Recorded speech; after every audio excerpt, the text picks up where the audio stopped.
నిన్న Medak police station లిమిట్లో అక్కడున్న కార్యకర్తలకి ఒక ఫోన్ వచ్చింది. టీటీడీ కళ్యాణ మండపం పక్కనే దాదాపు 100 పైన ఆవులు ఈ కడుగోలు కోయినికి అక్కడ తీసుకొని వస్తున్నారని. అక్కడున్న గౌభక్తులు ఫస్ట్ అయితే పోలీస్ స్టేషన్కి వెళ్ళినారు, మెదక్ పోలీస్ స్టేషన్కి. పోలీసు వాళ్ళు రెస్పాన్స్ ఇవ్వలేదు. కార్యకర్తలే సైడ్ పైన పోతే మళ్ళీ అక్కడ పోలీసు వాళ్ళు వచ్చినారు. దానికి మేమే యాక్షన్ తీసుకుంటామని చెప్తే కార్యకర్తలు అక్కడి నుంచి వెళ్ళిపోయినారు. మళ్ళా సెకండ్ ఇంకొక కాల్ కార్యకర్తలు పోలీసు వాళ్ళకి చేసినారు. సార్, ఇంకొక ప్లేస్లో దాదాపు 70 వరకు చిన్న చిన్న దొడలు, మంచి ఎద్దులు, అంటే పొలాల్లో పనుకోవచ్చు అట్లాంటి మంచి ఎద్దులు ఇక్కడ కట్ చేయడానికి తీసుకొని పెట్టినారు సార్. అంటే పోలీసోలు అదే కార్యకర్తలు ఇన్ఫర్మేషన్ పైన ఒకవేళ వెళ్ళి పోలీసోల యాక్షన్ తీసుకుంటే చాలా బాగుండేది. కానీ పోలీసోలు ఏమన్నారంటే, మీరు ఎవరయ్యా, పని పాట లేదా, మాకు వేరే పని లేదా, ఇదే పని చేయాలని పోలీసోలు మా హిందూ కార్యకర్తలకి ఈ విధంగా సమాధానం ఇస్తారు. మళ్ళీ మా కార్యకర్తలు ఏం చేస్తున్నారంటే, సార్ మీరు పట్టుకుంటారా లేదా, లేక మేము ప్రొటెక్ట్ చేయాలంటే ఏం చేస్తారు చేసుకోండి అంటే కార్యకర్తలు అక్కడ ప్రొటెక్ట్ చేసినారు. మళ్ళీ పోలీసోలే కార్యకర్తల పైన లాఠీచార్జ్ చేసినారు. అదే పోలీసోలు ఎక్కడెక్కడ ఈ ఆవులు ఎద్దులు కడ్జేనికి అమ్మనికి పెడితే అక్కడే పోలీసోలు యాక్షన్ తీసుకుంటే ఇంత పెద్ద ఇష్యూ అయ్యేదే లేకుంటే.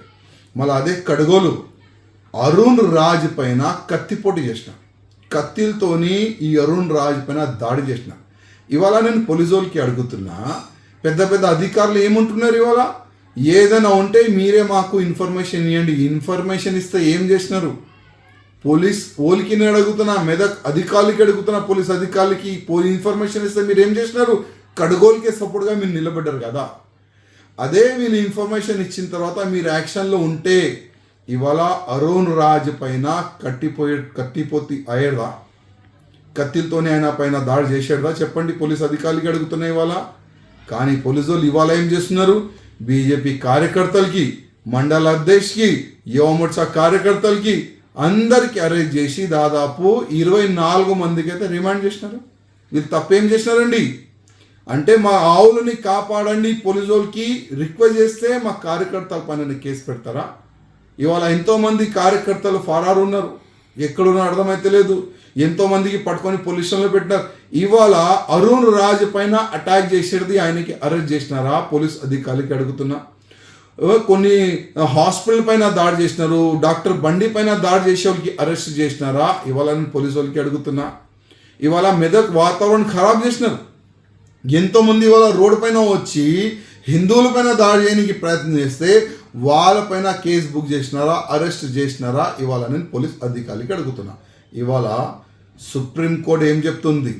ఆవులు ఎద్దులు దొడలు ఎవరైనా ఇల్లీగల్గా తీసుకొని పోతే యాక్షన్ తీసుకోవాలి. కానీ పోలీసు వాళ్ళు అయితే ఇక్కడ రివర్స్ అయి ఉన్నారు. ఇన్ఫర్మేషన్ ఇచ్చే వాళ్ళపైననే యాక్షన్ తీసుకుంటున్నారు. ఈ ఇన్ఫర్మేషన్ ఇచ్చే వాళ్ళపైననే లాఠీ చార్జ్ చేస్తున్నారు. ఈ విధంగా తెలంగాణలో కాంగ్రెస్ గవర్నమెంట్ వచ్చిన తర్వాత కూడా ఇంకా హిందువుల పైన దౌర్జన్యం పెరిగింది. పోలీస్ అధికారులకి అదేవిధంగా గవర్నమెంట్కి నేను ఒక్క మాట చెప్తున్నా, బక్రీద్ అయిపోతుంది కానీ మేము ఊరుకోము. ధర్మం పట్ల, దేశం పట్ల, మా ఆవు తల్లి పైన ఎవరైనా చెయ్యేస్తే మేము ఊరుకోం. గౌరక్షణ జరుగుతూనే ఉంటుంది. అదేవిధంగా ప్రతి ఒక్క కార్యకర్త ఎంబడే మేము ఉన్నాం. రఘుబాయికి మీరు కష్టపడి గెలిపించినారు, రఘుబాయి మీ ఎంబడున్నారు. ఆయన ఇవాళ బయట ఉన్నాడు, ఇవాళ వచ్చేస్తాడు. ఆయన ఎంపీగా ఆయన గెలిచిండు, ఆయన మీ ఎంబడుంటాడు. మీ అందరికీ మేము కాపాడుకోవడం, మీ ఎంబడి ఉంటామని ప్రతి ఒక్క కార్యకర్తకి, ప్రతి ఒక్క గౌరక్షకుడికి ఇవాళ మేము హామీ ఇస్తున్నాం.